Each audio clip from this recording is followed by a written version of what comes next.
Hi everyone, it's Dion from Booktastik, and today I'm here to chat to Australian thriller author Chris Allen. Hi Chris, Hi, Dion. how's it going? Good, thank you.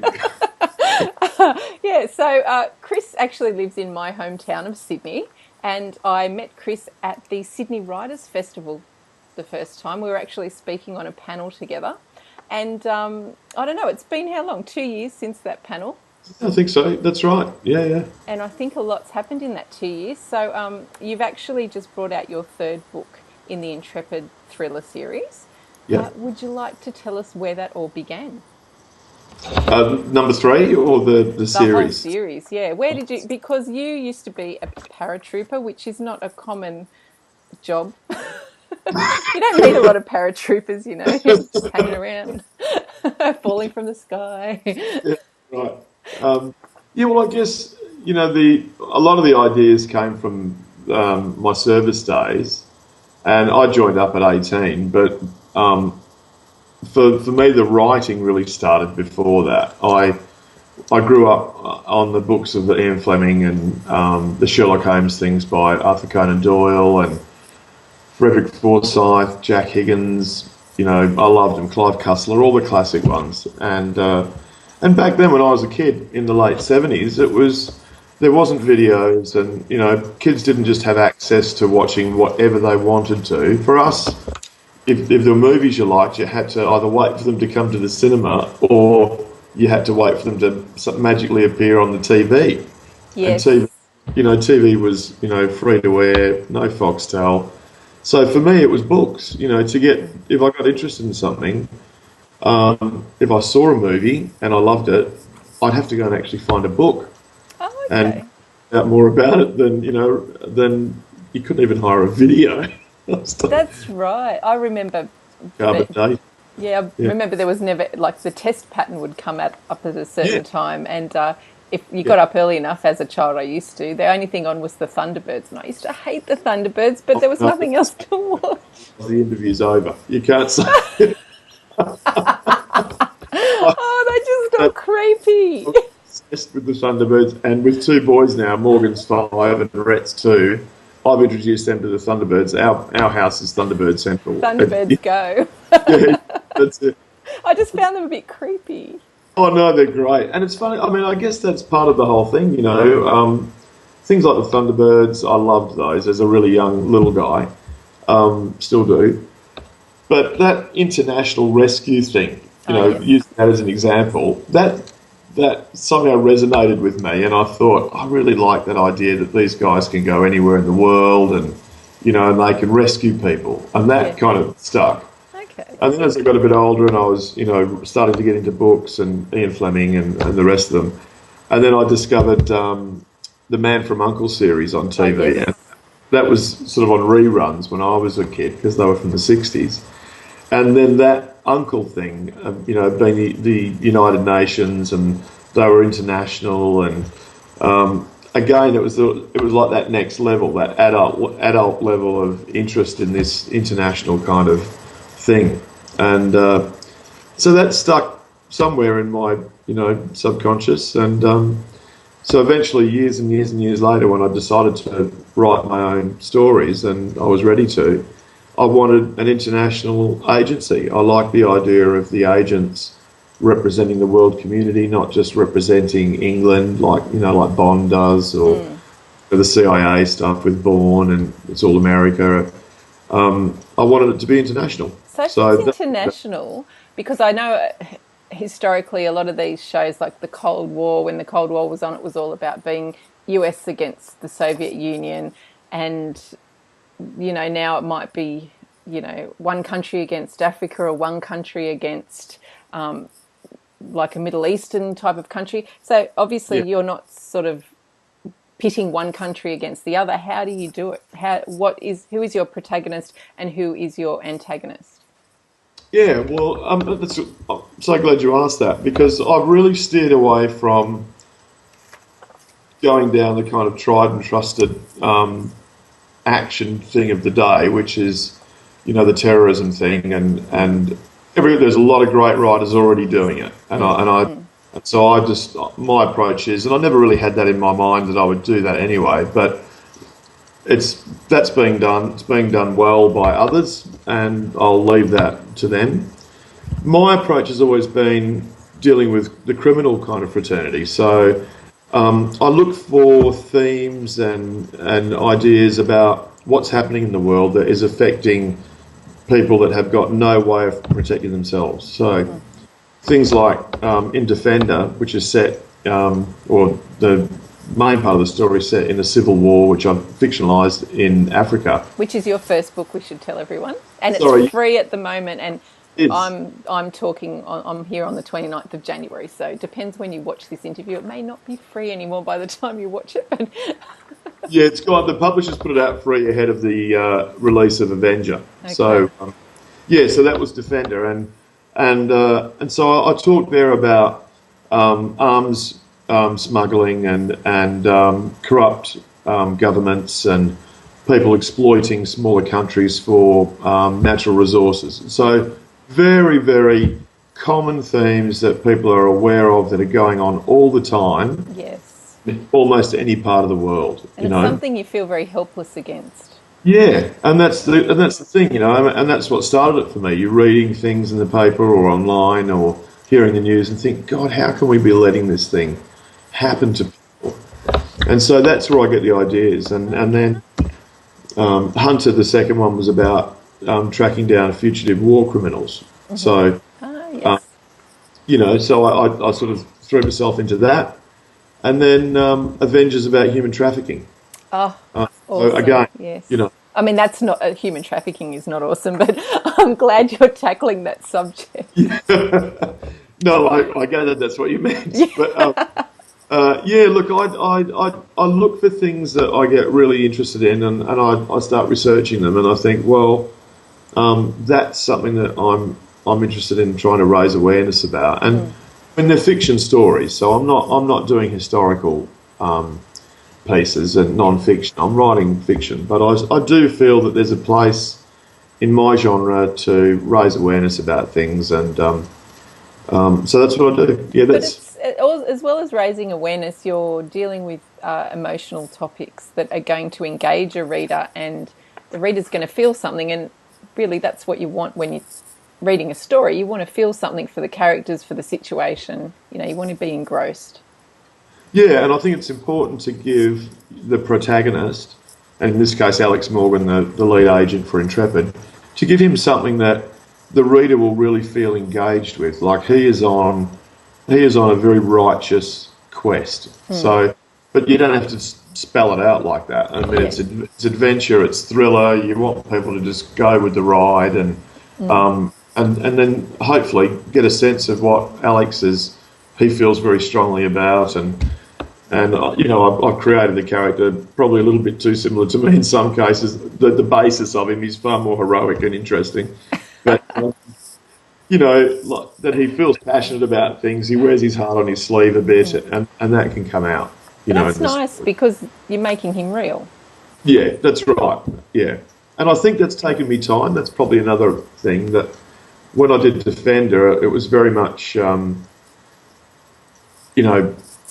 pushing the action, pushing the pace, and I did that deliberately. I wanted to enter the sort of the fray with a fast-moving, full-on action story, and it was fun for me to do that. But now that I've got a readership, people are really engaged. I've got some fantastically loyal people around the world that send me messages on Facebook and are asking me, can you write about this topic or? Oh, that's awesome. Wow. I love it. It's fantastic. And so I've now taken, through the second one, and I've really found it in the third, I've taken him on a journey and I'm developing him. And so the reader's getting much more of a sense of who Alex is and his colleagues and Intrepid as the series progresses. But that's good because you've got to have, it's good to have a secondary kind of theme going through the book rather than just all the action. I mean, he becomes their hero, I guess. Yeah, and look, because he's real, I think that's what I'm really trying to achieve. I think if I'd kept the books going in the vein of Defender, where it was just, and I love Defender, by the way. I mean, I had so much fun writing it. And but like any of us, your first book You is, learn a lot.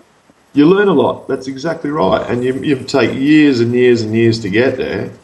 So it's kind of it's the first baby, and but I think if I continued the series in that vein, it would be not quite enough to maintain a readership. People want more. They want to get to know the characters, and so you need to take them out of that constant action and pace, and let them know who he is and who the other guys are, and the girls and the teams. And We don't want it to get bland, like just to be a formula of this, and this, and then nothing else is happening except for the plot.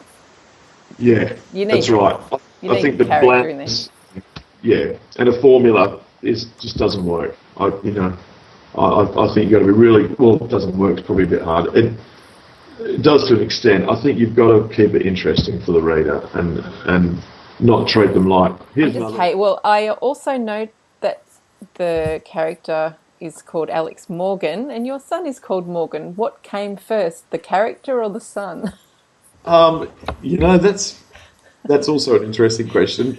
Technically, the character did. Right. But when I was thinking of the character name over years and years, I've always loved the name Morgan. And my father was Welsh, and Morgan's a great Welsh name, and it's about 500 years old, a boy's name. Oh, okay. Yeah, and I've always liked it. And I thought, you know what, if I ever have a boy, I'd love to call him Morgan. And this is long before I met Sarah. I loved it. And so I thought, in the interim... Hello, everyone, meet Lily. Sorry. And so I, without being married at the time and having a child, I was focused on my book and creating this character. And I thought, well, he can have the name, but I won't give him the name as the first name. I want to really reserve that if I can have fun one day. So you don't want to use it up on your character. Yeah, so he got the surname as Morgan. Then I wanted to give him a first name that was really kind of majestic and sort of grand. And Alexander is the full name. Yes. So and so I went with Alex Morgan. Okay. And then fortunately, years later when I met Sarah and we were chatting about when you were having a boy, and I said, look, I got to tell you, I love the name Morgan, and I said, but I wasn't, one of those guys that was kind of, I decided this years ago, my son has to be called Morgan. Sarah had the baby, she gets a say. It's a big say. So I said, look, I just want to put that in the mix, and we had time, we had months and around, and then Sarah came around and she said, you know what, I really like that name too, and so we chose Morgan for our boy, which is great. So is his middle name Alex? Sorry? Is his middle name Alex? No. No, do that to him. But it's funny now because, since Morgan's been old enough to recognise his name, which really sort of started around the time I was doing Hunter, he would come in, sit on my knee, and he'd sort of sit here, and I'd be kind of around on the keyboard. And it's the cat. How cute. No, I shouldn't have let her in. She was meowing. This is so unprofessional. She's engaged. She's interested. Well, I'll keep her there. So he'd spot his name on the page whenever I was writing. Morgan did this and Morgan did that. Oh, that's so cute. It. Yeah. Oh, that's adorable. Yeah, he's a good boy. That's funny. So, what got you into writing? I mean, you've gone from a really different career in the military, and you retired as a major. Yeah. Which is pretty impressive. What made you think I'm going to write a book now? Well, I actually wanted to as a kid. Okay. I think I just got so into the stories that I used to read when I was a boy, and I grew up in Perth in the 70s, and Perth was a beautiful place to grow up. It was a real Sleepy Hollow, and I just got this hankering for the world outside from reading all of these bloody action books where these Yeah. guys were all over the world, you know. They're doing all these exciting things, and I was reading about all these countries and these places, and so by the time I was 18, it was almost like, you know, blow out the candles on the 18th birthday cake, and kaboom, Run. I was out. That's funny. Not like that, but close Yeah. enough. Yeah. And you know, I joined the army, and I really just threw myself into it. And I always remembered that I wanted to write at some point. And I think, you know, when you're 18 or into your early 20s, the career just takes over. Yep. And the guys that I used to read were all ex-servicemen, Okay. and they all started writing when they were in about their 40s. Maybe not all of it to a rule, but you know, Yeah. Will was a lot younger when he started writing, but he actually went in and out of service. He'd written, if my memory serves, he'd actually written the original range of the Sherlock Holmes stories, and then enlisted as a military doctor and went out to Africa. Oh wow. You know, Okay. and then he came back and resurrected Holmes because of the public outcry when he killed him off. Yeah, so a lot of the guys, I think, you know, got into their 40s and they'd done what they wanted to do, and they then were in a period where they had the maturity and experience to write the stories they wanted to write. Yep. I didn't map it out like that, but it's actually just the way it naturally happened for me. You know, I was medically discharged when I left, so my back and knees and shoulders. A bit of, you know, damage. Jumping too much. Yeah, a bit of sort of structural, you know, damage that just gets to a point where when you're in that game, you can't have anything wrong. And when you can sort of cope with injuries to an extent, but when it gets to a point where they say, sorry, mate, but it's, you know. They walk in the dorm. Stop jumping on the beds, everyone. Yeah, that's it. You're done. Out.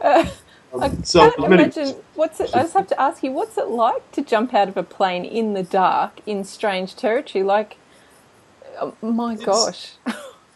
That's a whole other lifestyle question. I mean, well, that would help with writing your books. Like, that would give authenticity to situations that most people have never been into. Like, have not been into, like, oh, I'm into that, but not actually been involved in. Yeah. Well, look, I hear that a bit, and I think it's absolutely true, and I'm very, you know, in some ways I'm very fortunate because it's worked out that way for me, and the recall of some of those things is just so familiar, and you know, Anzac Day at our house when mates drop in, it's, you know, there's just an endless stream of ideas, and now that I'm writing, the boys will come in and say, "Hey, I've got one for you," you know, and swapping stories and things like that. But it's very natural for us. It's just as natural as talking about writing is now. When I'm talking to writers, it's just, you know, we did that stuff in our formative years. Some of the guys are they're more senior now, but they're still doing it. And you know, to answer the question about jumping out of a plane at night, it's the most stupid thing anyone could do, you know, but you do it. You're just in it. Yeah. You know, you're all there together. You know, when you're in the fuselage of a C-130 at night and the it's all lit with sort of very dim red lights and you've got all your gear on and the helmets and the equipment. All you actually want to do is get out of the aircraft because it is so uncomfortable. Oh, okay. And, you know, I wrote a scene in Defender actually about a night parachute descent. And when I was writing it and remembering it all, there is nothing glamorous about military paratrooping. It is just hard work. It's not like, you know, you watch skydivers, you know, jumping out in their tracksuits and doing little wheelies and, you know. And, come on, let's all join hands and make a pretty pattern. It's fantastically skillful and amazing. But when you go out, you know, more than your own body weight strapped to your body and literally packed like that behind each other with all the gear, and you waddle out like penguins. You know, when you go out to the and then boom, you're straight out there. It is such a relief to be in the cold night air, oxygen, space. It's just You just want to get out. Anyway, but that's that. No, but you also forget that when you're, like you just said, you've got this heavy weight. How much weight would you be carrying, and then having to land on your knees, like, well, on your feet, but, taking all that Yeah. impact.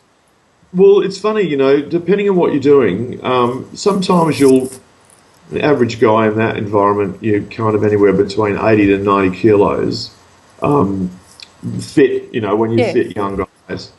And so you can sometimes have 60 kilos of gear strapped on you. Whoa. That will be your pack, your weapon, ammunition, water, food, and then the parachute gear, right? Yeah. But the beauty of it, if you ever see any, like you can YouTube this stuff now and you can see it, but when you go out, the great thing is that you don't actually land with it, with everything on you as it is when you leave the aircraft. So all the weight of your main parachute, for instance, is on your body. As soon as you go out and it deploys, that weight is not on your body, it's actually lowering you to the ground, thank God. Yeah. And the other stuff, like your equipment pack that normally you'll see soldiers having on their back when they're patrolling and all that stuff, that's on the front of your legs. And so Oh, okay. it's attached by hooks underneath your harness. And so when you jump and you're getting closer to the ground, you actually pull a strap and that drops away on a really, really long cable. Right. And so normally hit the ground a couple of seconds before you land. See, this is pretty cool. I just want to read all your books now. It's true. But the danger is, I think that sometimes other people I've read that have had a background and gone into it, I'm very conscious of finding the balance of not too much detail. Like I talked through that because we were talking specifically about that. Yeah. But in the story, I won't go to that level of detail. I might reference things as long as it's serving the story to move it along. But I find that if I'm reading an action book by someone, and some of the top guys around in the world, they write brilliant stories, but they can get a little bit too caught up in the minutiae of everything to show that they know it. Yeah, I know what you mean. Yes. Now, I don't want to read a training manual. Actually, I'm here to be entertained. Yes. I want just enough to get me over the line and keep the pace, So. Yeah, you've got to do enough to set the scene, but especially if you were in an action scene like that, you don't want to stop it for too long by saying blah, blah, blah, blah, blah. Yeah, you slow it down. Yeah, and that's of any genre, like if you're an expert, you imagine Patricia Cornwell's amazing. So, and I think a lot of people like her, Kay Scarpetta, doing the forensic examination. But I would absolutely be sure that there is so much more that... Have I dropped out? No, my cat's playing with the earphones. But there's so much more that she's really cut out that she doesn't need. What is the cat okay? Yeah, she's chewing on them and pulling them out of my ears. I'm terribly sorry. Anyway, she's never coming back in here again. I'm doing. Is that like you've got a water diviner on your It's the dragged around? Stop it. God, Oh, no.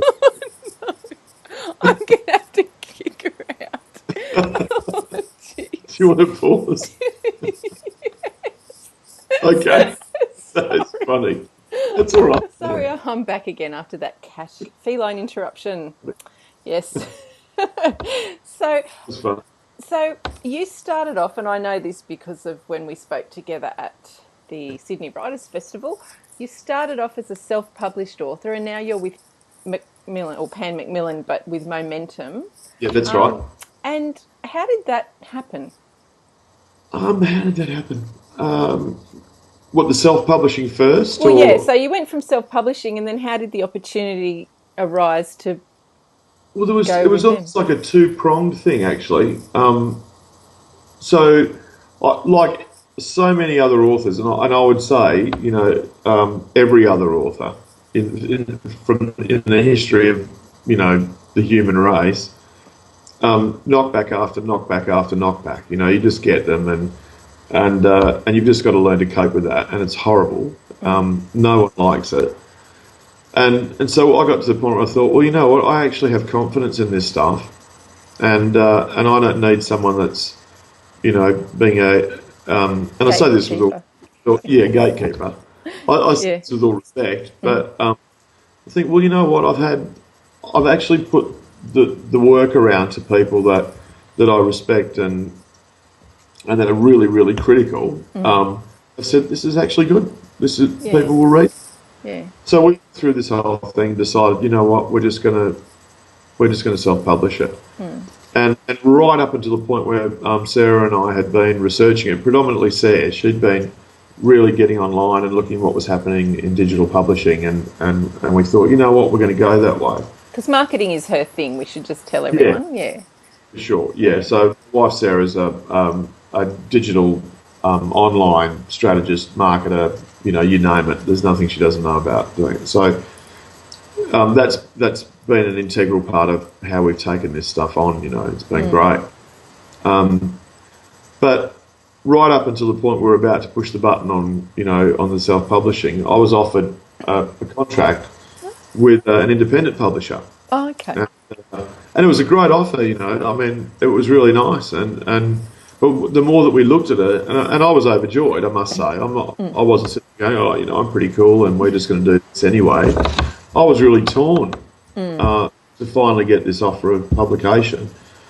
But we sat there and looked at it and thought, well, everything that is on offer as service that would come out of the bottom line, Yep. we can do that.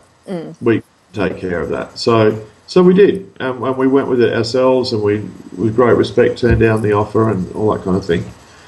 And so, but then what happened was we launched the book, ourselves. We had great support from a Bendigo bank initiative called Plan Big. Okay. And this was when, people were starting to really realise what they could do with online communities and engaging with others. And so Sarah entered us into Plan Big in its really, really infant stages to get people to read the manuscript to see if they liked it. And it was all just about seeing if people would like, I think, a number of chapters or whatever it was that we offered. And we got such great responses from all over Australia and great reactions from people we had never met before. That's what gave us the confidence to really just go for it. And there are a number of those people that followed us way back then, that are loyal. We call the people that follow me on Facebook the defenders, and there's a bit of cool. it's nice, and sometimes I'll get on and say good morning, defenders, and people love it. It's a bit of fun, and it's just engages our little community. But they've been really loyal right from the start, and that's what gives you the sense of I'm doing this because people enjoy what I'm working on. So anyway, we got a great following, and we got people buying the books, and then we got ratings on Amazon, and then people from overseas started buying the books. And so then there was a two-pronged thing that happened. An old friend of mine had previously been published by Macmillan. Was aware that they were launching Momentum. And so he had put me in touch with the director that was overseeing the development of Momentum right from scratch. Sent the manuscript to him. And then on the other side of it, subsequently, a very close friend of ours who'd previously been published, she also made an approach to Macmillan and said, "Well, look, this is doing really well. Some years ago when he had an earlier draft, one of the editors had given great feedback and said it's fantastic and we love your action and all that stuff, but it's not quite our thing at the moment." Well, it's selling. People are enjoying it, and so they got interested and they read it, and then offered me a 2-book deal. One of which was to rework the self-published book into Defender, and then a second title which became Hunter, and it's been great. It's been really, really great, and I've been really happy with it. And gone back to Momentum for Avenger and the number 4 that I'm writing at the moment. And have you got a name for number 4? I do. It's called Helldiver. Oh, okay. So breaking with the ER and oh well, it's the ER ending, but it's not one word. It is one word. Hell diver. Oh, hell diver. You've made it one word. Oh, Yeah. it's an actual word that I don't know. Yeah, no, no. It's look. It's a one Oh word. my god, how can there be a word that I don't know? Really? Yeah. Seriously? Because I'm just so clever. Look, I was looking for ideas, and obviously in that theme of Defender, Hunter, and Avenger, and they're pretty obvious ones. But then I thought, before I'd even scoped a story, I thought I'll just see, I'll start looking around and seeing what takes my eye, and and I came across this name amongst thousands of ER ending things. I won't tell you what some of my friends said I should call it. Yeah, but and I found that I thought, oh, that really clicks with me. I really like that, and I won't ruin it for anyone now because but I went and looked up some examples of where it had been used, the origins of the name, and all that kind of thing. I thought, yeah, that fits. I like that, and so I kind of used that, and then started the little kernels of ideas that I had that were going to become the story. Then took shape around this name. Right. And actually, I wanted to ask you because, and I've got them written down here, but the three titles of the existing books, did you have them before you started the series? Like, had you planned that far ahead or not?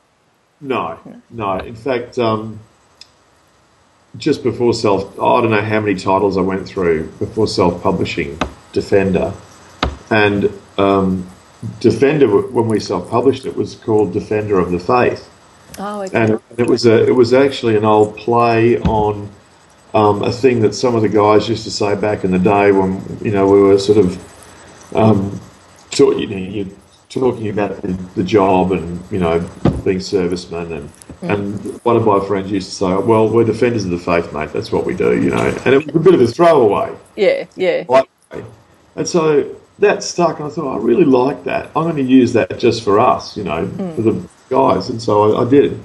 But then when we got it out, we started getting all these things about, is it a religious book? Yes, And faith. what that's the origins of it. It's the obvious origins, but it's Yeah. not really the way we were using it, even though that's exactly what we were saying. Yes. Unfortunately, sometimes you've got to think, how is this going to be interpreted?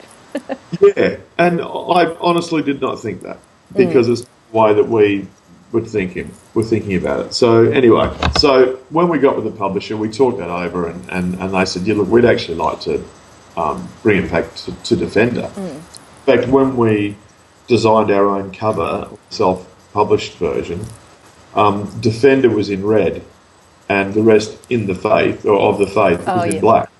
Oh, So okay. Defender stood out Yep. just by design accident. Ah, yes. So, and then we started referring to the book as Defender. Yep. And then when we were talking to the publisher, they said, look, we'd actually prefer to do that anyway. Yeah, yeah. Defender stuck. And then when I started writing what became Hunter, I had another name for that. And when I turned the manuscript in and I started having the first meetings after they'd read it with the publisher, they said, look, we'd actually like to rename the book. And, I think many authors are probably going, Yes. you can't rename my book, I'm not like that. It's like, yeah, what have you got in mind, And they suggested Hunter. And Joel, my publisher, said, look, we like the idea of Hunter because that's what Alex is doing in this story. He's really going after these war criminals. And it really works with Defender. And I said, you know what? I love that. It's a great idea. So we did. With Avenger, there's a reason for that. It's an obvious in the story. Yep. I went straight for that. And, the whole story's about that. So I didn't have that lined up before I started. It's just as the ideas Okay. hit sequence and, yeah, come It's up with it. funny how things can work out, isn't it? Yeah, yeah. Yeah. And you've started a group, or you and a couple of other guys have started a group called Thriller Edge. Yeah. Tell us a bit about that. Well, it's funny, we there's a bunch of us that write action, thriller stories here in Australia, and we'd met through online communities or through the publishers, and great fellas, and it started off as a bit of a fun idea because we realised that the girls are starting to dominate the space now. With the romance stuff, yeah. There's all these great networks of Australian romance writers, and they're really tight communities, and I mean, I love that. It gave us the idea, and then you've got things like Sisters in Crime and all that kind of thing, and suddenly the fellas are kind of sitting on the sideline going, what about us? Yeah. Hello, we're paratroopers. We're really tough. Yeah, that's right. Can't we have a little group? Yeah. So we started talking, and we said that it'd be nice to put half a dozen guys together, just to support each other's work and talk about writing thrillers and action. And we've all got a different take on it. And so we spread the word online and connected up, and we've landed at about 8 of us, and just actually went up to 9 tonight. It's 9 guys, with the addition of our new guy, who are really engaged and really supporting each other. So if I can name the guys. Yeah, go for it.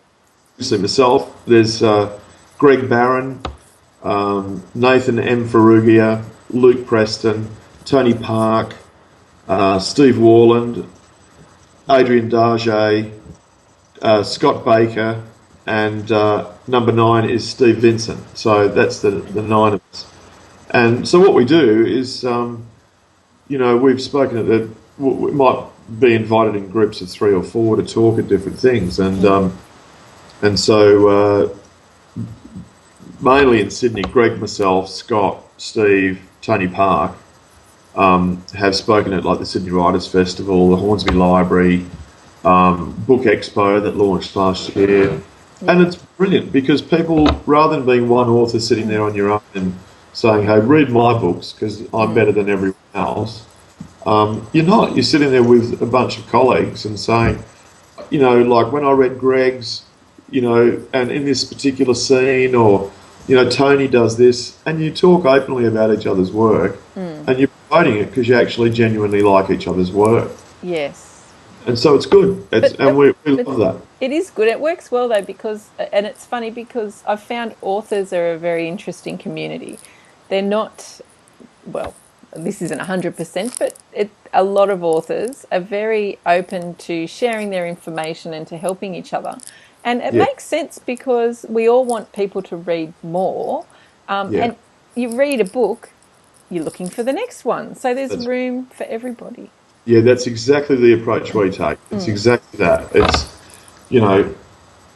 these days people will turn around a book in a day, 2 days, 3 days if they're avid readers. Yeah.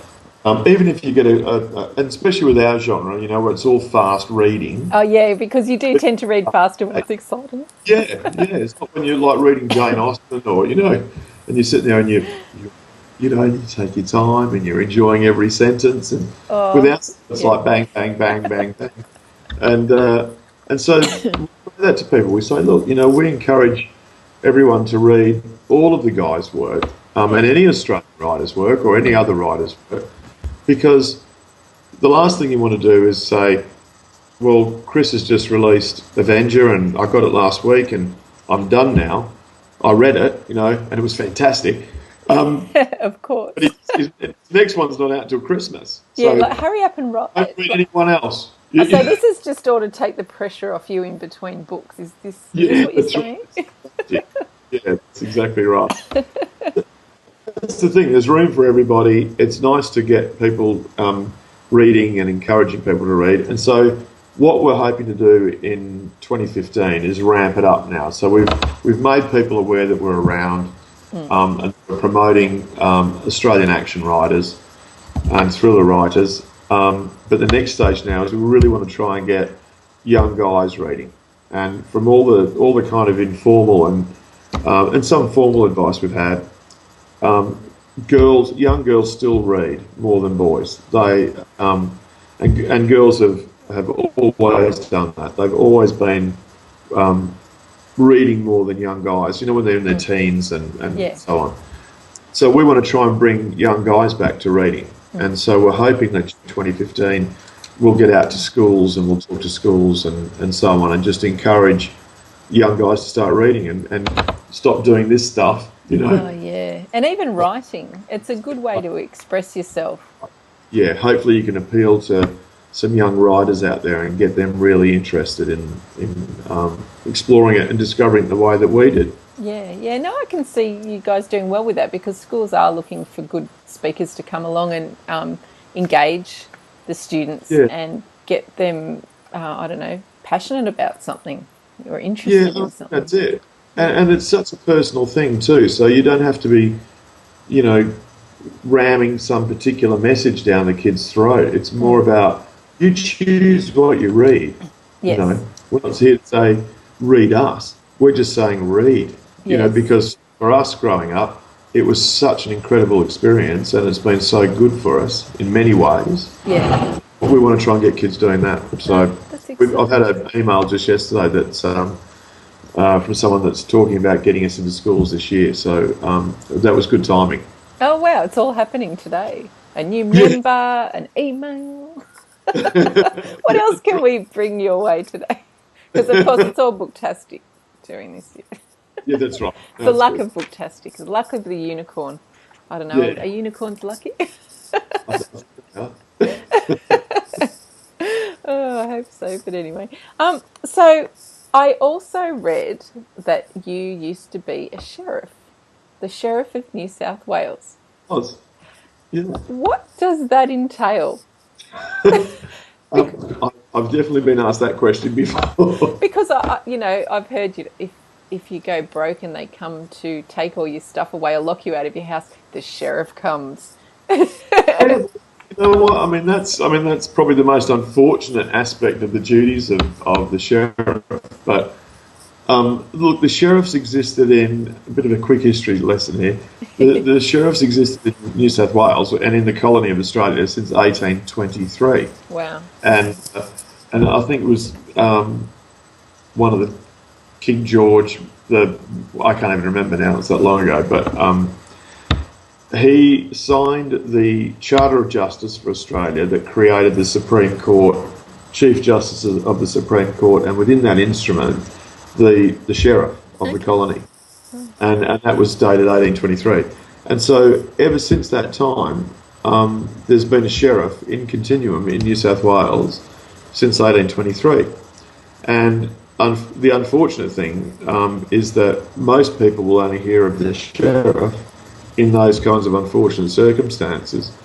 And for a long time, in fact, the media would portray the sheriff as being the person that has arbitrarily made this decision to remove people from their homes, and that's just not the case. No. It's an action of a significant court process and decisions made in the courts, and, Yeah, you didn't just get up in the morning and go, there's no sugar for my coffee, I'm kicking someone out today.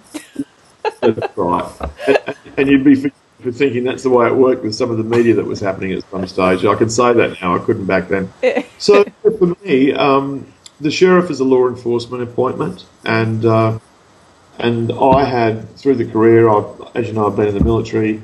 I've spent time in the federal police. I had a brief time in the middle of my military career, and I went out and then joined the AFP, and I was in the drug unit here in Sydney, and then went back to the army. Yeah, and so interesting. And so a lot of my mates are either blue uniform types or green uniform types, and so and then when I left the military and I had some time out, I went back into the protective service side of things after 9/11, and so my police background and my military background were relevant to going into that kind of government risk assessment, protective security, counter-terrorism stuff. And then from there I was headhunted to come up to the Opera House after the guys climbed up and painted "No War on the sails." Okay.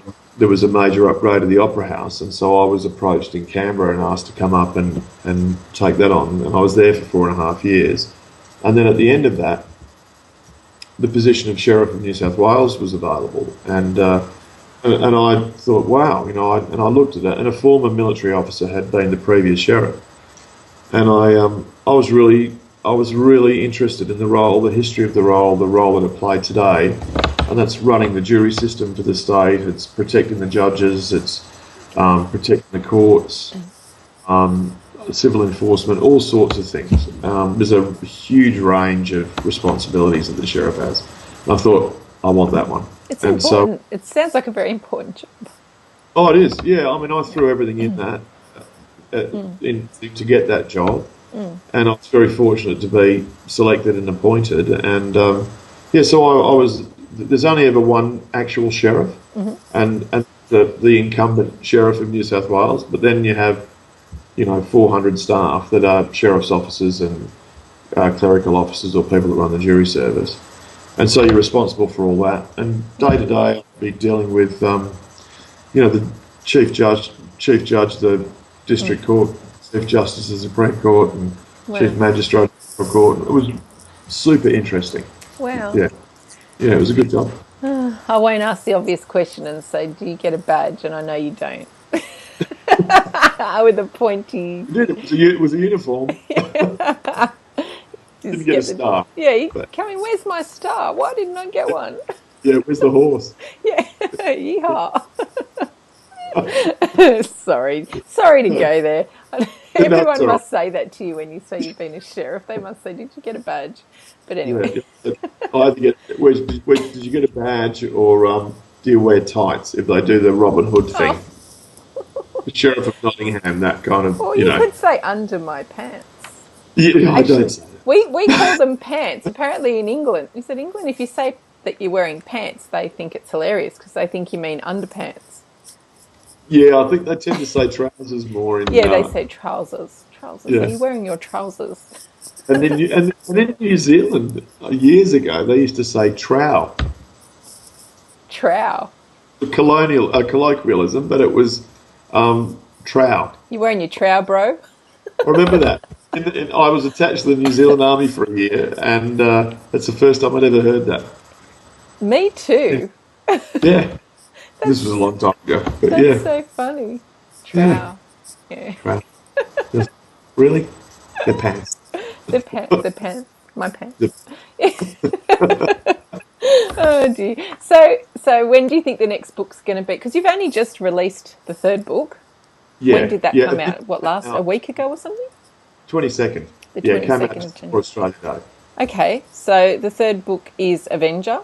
Is that right? Yep. So Avenger's just come out, and you can get that everywhere, can't you? I mean, you get your books on Amazon, Barnes and Noble, iBook. Yeah, all like store, the usual iTunes and that kind of thing.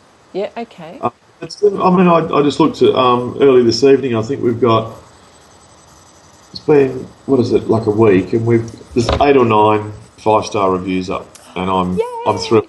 I'm thrilled. People are just jumping on, and I found one tonight on Amazon UK, and they've got this one on Amazon UK so far, and it was a 5-star.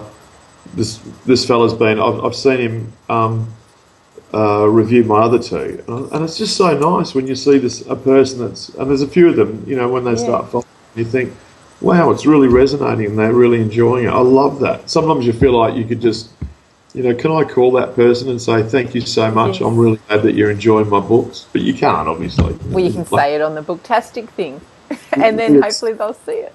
Yeah, but it's amazing. So that's a real thrill. But that's why you write, isn't it? Yeah, that's it. Because you want it. You want people to love your work. You don't write... I mean, you write because you enjoy the process, but ultimately you want other people to be reading it, and you want them to be enjoying it. Yeah, if you're writing for entertainment, and you want to entertain people. And I think the other thing that writers have to be careful of is that you can't sort of sit around and wait for reviews, because, it's that'll just kill you. And the other thing is, you get, and I've got them, you'll get the occasional person that just goes, 1 star, piece of crap, and either they didn't like it, or they're just the trolls that just they have fun doing that stuff. Yeah, that's right. And you just can't engage with it. You just have to say, well, you know what, it's not for everybody, and that's the beauty of the way the world is. Everyone's different. You had a look at it. Thanks for reading my, mentally you've got to just say, thanks for reading it. Pity it didn't work out for you. and let it go. I actually saw the opposite. I saw the most ridiculous 5-star review on someone's book today, and it said it was 5-star and said, "I haven't read the book yet." Oh, I saw that somewhere recently. I That's see. like, what? What are you talking I about? saw that somewhere. God, I don't think it was one of mine. No, it wasn't. Well, that wasn't No, on your I, book. I saw I, it. I saw it on a book that I didn't actually like. I think a guy I saw rated the service. So he'd Oh, yep, bought yep. and it was delivered seamlessly and really quickly, and he rated that. But he said, I haven't read the book yet, but I'm really happy with the service. 5 stars. Easy to please. I was thinking, thank you. That's really cool. Can you buy my book? Yeah, that's right.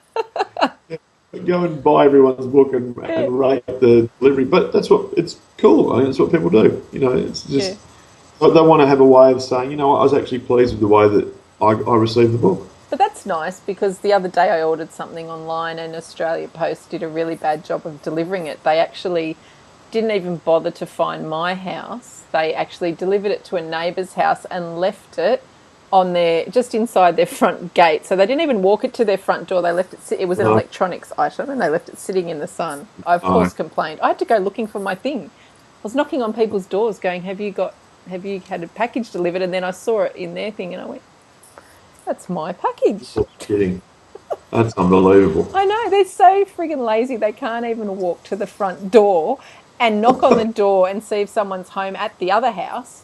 If they Yeah, had done that, they would have found out it wasn't their package. They would have gone, well, this person lives there. Or they could have at least left it in the shade next to their front door. But yeah. no. I mean, I must say, I sound like I'm doing an advert for Australia Post now, but Yeah. we actually get super great service here. Yeah. The guys always, if we're not at home, they'll leave it in a good spot that's safe off the street that we can find it. And I've had the reverse experience, but I mean that's terrible. Obviously, someone's I guess it depends on the people you get to, because they use contractors, I think. Or who knows, maybe the guy was busting to go to the toilet. yeah, you just He wanted to get in the van and go. yeah, yeah. Well, your shift was up shortly. Yeah. Yeah, whatever. I'm out. Oh, dear. So do you have a lot of other books planned in the series? So you're working on one now. Are Yeah. there any more planned, or are you just going to see how it goes? Oh, look, I want to try and emulate my kind of my Fleming sort of guide, Yeah. and I'm very conscious that a lot of people don't like the sexism and all that kind of thing in the Fleming books. Oh, I certainly don't do that in mine. I but think you know that. But yeah, but it's so over the top that it's actually funny. Like you can't even take it seriously. yeah, and they were written like in the 50s. I still love his writing, but there are certain things that have dated so much that are really offensive, to be Yeah. frank, in this day and age. So I don't do that, but I love the fact that he was an ex-serviceman that really found his niche when he left the service life, and it was the perfect thing for him. And he churned out 14 or so books. A couple of them were short stories, and so I'm in my mind. If I got to 10 with Intrepid and people were really enjoying them, I'd be happy. Yeah. Ideally more, but in the meantime, so 10's my kind of ballpark. If I go beyond that, I'll be happy, and I'd only do that if people were really enjoying them and the audience was building and all that stuff. But I have in mind a new series, a crime Yep. series, Oh, that's and exciting. yeah, and I'm going to try a different approach with that, completely different to what I've been doing in the action side, and so my current aim is to try and write 2 Intrepids a year, and then somewhere in the middle of that, push out the crime series. And Wow. Good luck with that. yeah, but that's where I'm thinking. Like I've got to deliver Helldiver by the end of March. Whoa. And yeah, so I'm sort of working on that one now, and that's to have that ready to release late in the year. So once I've delivered that, I'm going to have a real red hot crack at this new crime series up in my head, and I'm making notes, and it's sort of bubbling away. And then once I've got a draft of that together, I'll get someone to have a look at it and might have another crack at another Alex Morgan one, you know. That's all fun though. You want to keep it, change it up to make it Well, I interesting enjoy for it. you. I think you've got to do it because you enjoy it. So I try not to look at it anymore as a chore, you know. So yeah, I just try and do it because I love it. So Yeah. And do you find ideas come to you when you're just driving or going? I don't know if you go for walks or whatever. When do you find yeah, like if you've got a plot problem and something pops into your head? yeah, yeah. No, it does. I'm constantly thinking about it. Often I say to Sarah, look, if I'm sitting here looking like I'm, morose, or just completely not engaged. I actually am. I'm hearing everything that's going on, but I'm just dealing with something that I need to get clear in my head, Oh yes. and that happens all the time, you know, and Yeah. especially like at the moment with the new book, it's there's been one bit I've decided to open the new story with a prologue. I won't give anything away, but and the prologue is set some years before the main story kicks off. And I had to kind of dig into some old, remembrances Yep. to get that particularly right, and also to make some historic things right in it. And at one stage, it just wasn't cracking for me. I just couldn't quite get it. So I just kept putting the idea down and the guts of what I wanted to get, and then one day Came it was together. there, Yep. and I got, thank God, but Oh, it was becoming a bit of a pain. oh, your subconscious is always working away. I find, and then it'll be working away quietly for a couple of weeks, and all of a sudden it'll present a lovely idea for you. So here you go. Aren't I fantastic? There it is. Give me some time to work it out. Yeah. That's right. Yeah. But Well, that's exactly how it works for me. that's good. Now I think we're going to have to wrap it up now because we've been chatting for a while here, Yeah, which it's is been great. awesome. Oh, we can have another chat another time. I'm sure the readers will be happy to have you back again. They're interested. I'd love to come back down. So Chris Allen's series is the Intrepid series, and it's Defender, Hunter, and Avenger. That's a bit of a tongue twister, and soon Hell Diver. Diver. Yes. So you can Held get up how it's called yeah. in one word. So you can grab them at any e-tailers, I guess they call them these days, for your e-reader. You can also order the paperbacks online or not. Can Yeah, you? you can. So you can from Amazon or Yeah. where Book If Depository. you, if you, so we've got it all on my intrepidalan.com. One word, Intrepid Allen, ALLEN.com, and all the different outlets are on that, or you have them up on.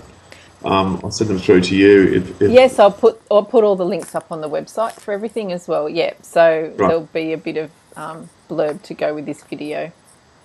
Great. Yeah. Thanks so much for having me on. No, well, thanks for coming on, and sorry about the cat interruption. It was fun. Except when your wires started Yeah, going all around the place, it was a bit strange. possessed. That's what it was. Yeah, well, yeah, thanks for joining us. And so, if you like thrillers, check out Chris Allen from Australia. He is with Pan Macmillan Publishing or Momentum, and he has got many great books left, hopefully. Yay! Well, thanks for joining us. And that's another interview for Booktastik, and we will have another one again for you another day. See you later. Yeah.